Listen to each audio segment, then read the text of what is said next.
बहुत पुराने ज़माने में लोग सुबह उठ के धूप सेका करते थे। क्या आपने इसके बारे में सुना है कि इसके क्या बेनिफिट्स हो सकते हैं और ऐसे लोग करते क्यों हैं? आजकल तो हम लोग सुबह उठ के सनलाइट में तो नहीं जाते। सुबह उठते हैं, वर्कआउट करते हैं, बहुत सारे लोग करते हैं, लेकिन सनलाइट में कोई नहीं जाता। बहुत रेयर लोग जो वॉकिंग करते हैं, वर्कआउट सनलाइट में करते हैं। इसका बेनिफिट क्या है, क्यों करते हैं? घर पे भी कर सकते हैं ना, तो बाहर जाने की क्या ही ज़रूरत है, राइट? अगर ये जानना है द फंक्शन साइंस, जिससे आपको पता चले आपका विटामिन डी बहुत कम है, इसके लिए आप ये पूरा वीडियो देखिए ताकि आपको कुछ आइडिया मिल सके। Going to the warning science, मैं आपको ये बता दूं कि विटामिन डी कितना इम्पोर्टेंट है हमारी बॉडी के लिए। तो अभी आगे तो सुना ही होगा ना कि मैं बोल रही थी विटामिन डी के लिए सुबह सनलाइट में usually people use to sit, क्यों, कैसे, क्या क्या बेनिफिट है, अभी उसके बारे में बात करेंगे। तो पहला फंक्शन, ठीक है, विटामिन डी के लिए। तो vitamin D helps to maintain the bone strength. हाँ, तो क्या फ़ायदा है बोन स्ट्रेंथ का, राइट? देखो, अगर आपका बोन स्ट्रॉन्ग होता है तो आप बहुत सारे ऐसे चीज़ों से बच सकते हो, फ्रैक्चर्स या कोई इंजरीज़, ये सब से आप बच सकते हो। अगर एक बार फ्रैक्चर होने लगा, क्यों होता है? There two things, first is osteopenia and next is osteoporosis. Osteopenia में क्या होता है, वो हल्का सा होने लगता है वीक।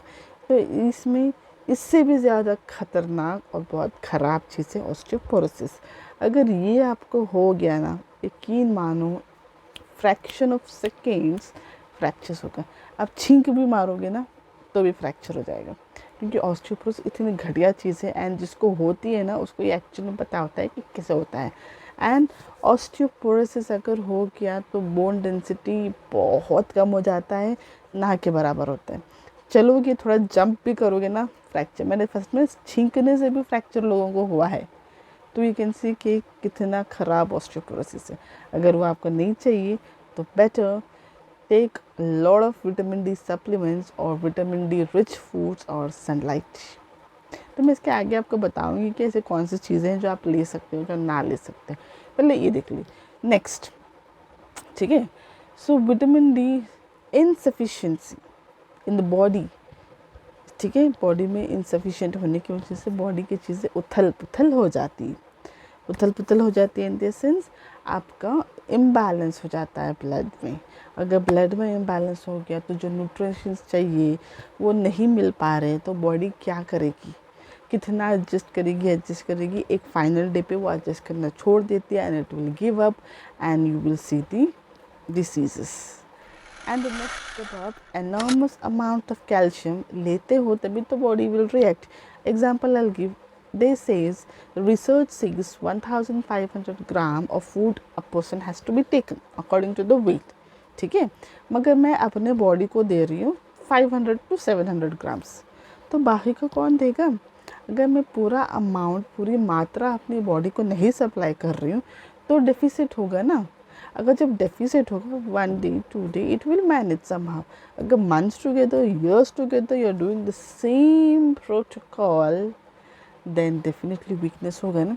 बॉडी भी कितनी एडजस्ट करेगी, कितने दिन एडजस्ट करेगी, वो भी नहीं कर पाएगी।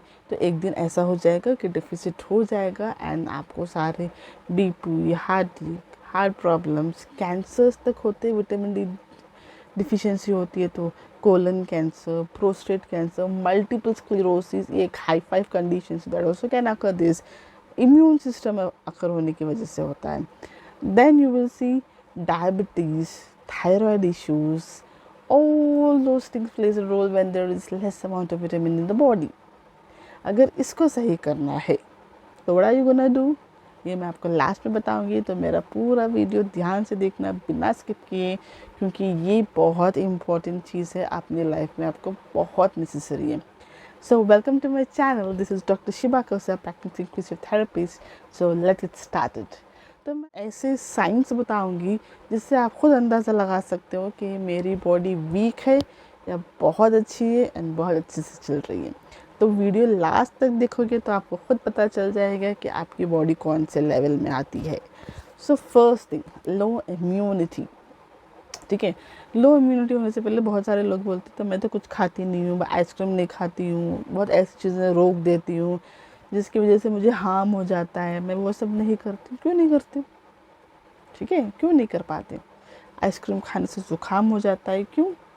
क्योंकि अब immune system is so damn low कि आप कुछ बाहर से लेते हो तो it is not able to produce the antibodies to fight against it. चलो कोल्ड हो गया, फ्लू हो गया, या फिर किसी चीज़ से इन्फेक्शन हो रहा है, बॉडी इम्यून है लो, तो कहाँ से लड़ पाएगी? ताकत कहाँ से आएगी for the foreign bodies to grow? Usually मैं एक छोटा सी चीज़ बोलती हूँ। पहले के ज़माने में, बहुत पुराने ज़माने में, छोटी सी बुखार आती है तो people used to go and sleep. तो आफ्टर 2-3 आवर्स सही हो जाते, फिर वापस काम पे चले जाते हैं बिना मेडिसिन के। उस टाइम पे मेडिसिन, टैबलेट्स, पैरासीटामोल कुछ नहीं थे, बस सोते थे, थोड़ी देर के बाद हमको ठीक लगता था और फिर काम पे चले जाते। आज हमारा सेडेंटरी लाइफस्टाइल इतना ख़राब हो गया है, हम डोज पे डोज लेते हैं, तब भी हमारे immune system are not able to create foreign bodies to fight against the infections, viruses, bacterial infection जो भी बॉडी में आ रहा है। कारण क्या है? Sedentary lifestyle. उसको सुधारने के लिए ये पहला साइन है जो आपको देखे कि विटामिन डी बहुत कम हो रहा है बॉडी में, तो उसका आपको इलाज करना है। ठीक है, आप जब विटामिन डी सही होगा, बॉडी में सही मात्रा में प्रेजेंट होगा, तो कोई भी इन्फेक्शन हो जाए बहुत आसानी से फाइट कर सकते हैं। ये लोग ये नहीं कहेंगे मैं इतना कंट्रोल करती हूँ, ये नहीं खाती हूँ, वो नहीं खाती हूँ, फिर भी वो जुकाम हो जाए तो वो चीज़ चली जाएगी। Do follow this. Next comes your weight gain, very important thing. ठीक है, कभी कभी लगता है ना कि हमने बहुत मेहनत कर ली अपनी बॉडी पे, बहुत सी क्रैश डाइट्स कर लिए, होता है ना, डाइट कर लिया, फिर आपने बहुत सारे एक्सरसाइज कर लिए। मैं खुद उसका एक एग्जांपल हूँ। बहुत सारी चीज़ें कर लिए, बहुत चीज़ें कर लिए, फिर भी कुछ हो नहीं रहा है बॉडी में। इतना सा ग्राम भी हिल ही नहीं रहा है, ना कम हो रहा है। क्यों? क्योंकि यहाँ पे आता है आपका vitamin D, thyroid, everything comes your road. कि आप कितना भी कर लो, रिजल्ट नहीं दिख रहा है, so there you will hit, it is because of the vitamin D deficiency in your body. क्योंकि डाइट्स में मोस्टली क्या बोलते हैं? Not to take milk, don't use milk at all. Calcium सब आपको उसी चीज़ से मिलती है, तो आप वही चीज़ रोक लेते हो, तो कहाँ से आपका वेट लॉस होगा? गेन ही होगा। आप एक्सरसाइज कर रहे हो, दिन भर एक्सरसाइज कर रहे हो, ठीक है, हेल्दी डाइट ले रहे हो, कार्ब्स कट डाउन कर दिए, मिल्क कट डाउन कर लिया, वेरी वेरी बैड हैबिट। क्योंकि मैंने खुद अपने आप में एक्सपेरिमेंट किया था कि मैंने डाइट्स इतना स्ट्रिक्टली फॉलो किया था कि मेरा बोन डेंसिटी इतना कम हो गया था कि इट रीच टू ऑस्ट्रोपीनिया। वजह, डाइट्स में मैंने विटामिन डी, कैल्शियम, ये सब को कट डाउन कर दिया था। Don't do this mistake. Depression, तो लोग कहते हैं what, depression and vitamin D क्या ही कनेक्शन है? Why not? Very deep connection. मैंने आपको बताया था कि यहाँ पे बोन्स हेल्दी होते हैं, राइट? तो यहाँ पे कुछ ऐसे रिसेप्टर्स होते हैं जो हमारे ब्रेन में मौजूद होते हैं। So once those receptors are healthy enough, so very fast you will see signals are transferring one to and fro, very fast होगा। जब brain is not healthy, there is some deficiency, some nutrients has been not supplied to the brain, so there you will see कि brain is unhealthy, ठीक है, and more of the time person is going into depression। आपको किसी चीज़ में मन नहीं लगता है, चिड़चिड़ापन होता है, क्योंकि आपके हार्मोन्स अप एंड डाउन हो रहे। सो ये भी एक कारण होता है। विटामिन डी प्रॉपर आपकी बॉडी में ना हो तो डिप्रेशन होने के भी बहुत सारे चांसेस होते हैं। कि चीज़ें आप इतना भी कर रहे हो, एक्टिविटी कितनी भी हो रही है, फिर भी डिप्रेशन में जा रहा है। मैं यहाँ पे एक छोटा सा एक एग्जांपल देती हूँ। लोग बोलते हैं depression is not a disease, is not a condition, but मैं बताती हूँ कि आज के करंट में ऐसे बहुत से सिटीज़, बहुत से कंट्रीज़ हैं जहाँ पे लोग डिप्रेशन की वजह से सुसाइड अटेम्प्ट्स कर रहे हैं, एंड बहुत सारे ऐसे चीज़ें हो रही हैं जो हमें नज़र नहीं आती हैं, ना हमें पता चलती हैं। Depression is a serious issue लोग बोलते हैं क्या डिप्रेशन है, 2-4 गप्पे मार लो डिप्रेशन ख़त्म हो जाएगा। No, it is not. Depression is as dangerous as hi fi conditions.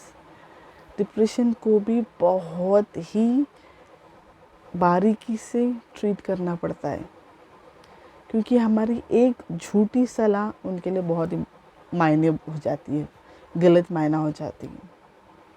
And also depression is a very serious condition जहाँ पे आपको वर्क करना है। एंड अगर आप विटामिन डी आपके बॉडी में लेवल्स कम है तो definitely you are one to get into depression. Hair fall next.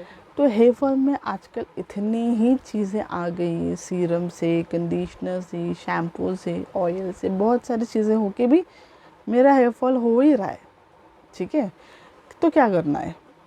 सो देर अगर बहुत सारी चीज़ें ट्राई कर लिया, कुछ हो नहीं रहा है बॉडी पे, तो सिंपल सी बात है कि विटामिन डी डिफिशिएंसी है, इसलिए हेयर फॉल है। क्योंकि अभी मैंने पिछले इसमें बोला था कि ब्रेन हेल्दी नहीं है, and if you are not providing proper nutrients to the body, they are is responsible for the hair fall. तो होना ही है, क्योंकि लोग बोलते हैं हमने ये ट्राई कर लिया, वो ट्राई कर लिया, ये कर लिया, वो कर लिया, बॉडी में जो हो रहा है, सिस्टम में जो अप्स एंड डाउन्स हो रहा है, उसको कौन करेगा सही? So that comes vitamin D deficiency. Body aches, body pens, तो ये किस वजह से होती है? ये कहाँ से रिलेटेड है विटामिन डी से, राइट? क्योंकि मेरे साथ बहुत पेशेंट्स आते हैं, जब मैं उनको बोलती हूँ कि बोन के रिलेटेड विटामिन डी समझ आता है, ये बॉडी पेन्स के लिए विटामिन डी क्या नेसेसिटी है? जैसे मैंने फंक्शंस में बोला था, deficiency of vitamin D can imbalance the blood circulation. अगर ब्लड सर्कुलेशन हो रहा है तो proper nutrients will not be supplied to the body, right? Not been supplied to organs, not been supplied to the muscle. हर जगह deficiency शुरू हो जाएगी। आप सही से न्यूट्रिएंट्स हर जगह नहीं पहुंचा रहे हो तो definitely calcium and phosphate metabolism कम हो जाएगा। वो कम होने की वजह से आपको हर जगह बॉडी पेन्स आते हैं। तो इसके लिए भी आपको विटामिन डी लेवल्स इंक्रीज करने हैं। नाउ कमिंग बैक टू, अगर डाइट में मैं तभी से बोल रही थी कि diet rich, vitamin D rich ले लो, तो फर्स्ट थिंग कम्स मिल्क। जो भी लोग डाइट फॉलो करते हैं तो उनको लिए मिल्क अवॉइड किया जाता है। Don't do that mistake. Next, yogurt. Yogurt is very very good, but there are most of the people who don't take yogurt, क्योंकि yogurt खाने से कोल्ड आ जाता है, तो थोड़े लोगों को फ्लू भी आ जाता है। रीज़न, इम्यून सिस्टम इतना स्ट्रॉन्ग नहीं है कि आप छोटी चीज़ खा रहे हो तो उसके लिए संभालने की ताकत नहीं होती है, तो इसलिए आपको कोल्ड, फ्लू, स्नीजिंग सब आ जाता है। But yogurt is a really good source of vitamin D. You can take it. Soya beans, mushroom, include all those things in diet, so there's a chances of you to increase the level of vitamin D. And next is sedentary lifestyle. That means 9 to 5 work, फिर घर आओ, घर में workout करो। सो ऐसे हो जाता है ना माहौल कि हम सेंट्रल लाइफस्टाइल इतना कॉम्पैक्ट है कि हम सुबह बाहर जा ही नहीं सकते। मगर सुबह की धूप is the best thing to get vitamin D. Remember, जब छोटे बच्चे होते हैं तो नाना नानी या कोई भी सुबह बच्चों को अपनी धूप में लेके जाके बैठते हैं, राइट? अगर बच्चों को बचपन में, that I am talking about infantile, ये उनको जॉन्डिस हो गया, कुछ हो गया, तो बोलते हैं विटामिन डी चाहिए, तो सुबह सुबह की धूप लेके जाते हैं। बस उनको नहीं, हर एक किसी को विटामिन डी बहुत इम्पोर्टेंट है, बहुत नेसेसिटी है। सुबह की धूप 10-11 बजे उठ के बाद में बाहर जाके बैठने से कोई फ़ायदा नहीं होता है। तब जो पहली किरण होती है ना, वो डायरेक्टली हम पे पड़े तो विटामिन डी होता है। उसके बाद जो पोल्यूशन, इसकी वजह से सब मिक्स हो जाता है, उसके बाद कुछ होता नहीं है। So you need to get up early in the morning, पहली किरण वहाँ पे at least half an hour if you sit, it is more than enough every single day. Better walk कर लो, कुछ एक्टिविटीज़ कर लो, बट मेक श्योर कि you sit in the sunlight. So अगर ये सारे चीज़ें आप कल्टिवेट करते हो तो definitely the signs which you are getting will be reduced. And also vitamin supplements, बहुत सारे विटामिन सप्लीमेंट्स हैं, वैसे मैं नाम नहीं बताऊंगी, आप अपने डॉक्टर को कंसल्ट करके then you can take vitamin supplements. So this is in this how you will reduce and also increase the vitamin level in the body. तो ये करने से, and also I can see अगर ये 5 signs आपको दिख रहे तो definitely go to doctor and consult it. So अगर मेरी वीडियो अच्छी लगी तो इसको लाइक शेयर सब्सक्राइब करना ना भूलिए, एंड मेरी अगले वाली वीडियोस की अपडेट चाहिए के लिए नोटिफिकेशन पे प्रेस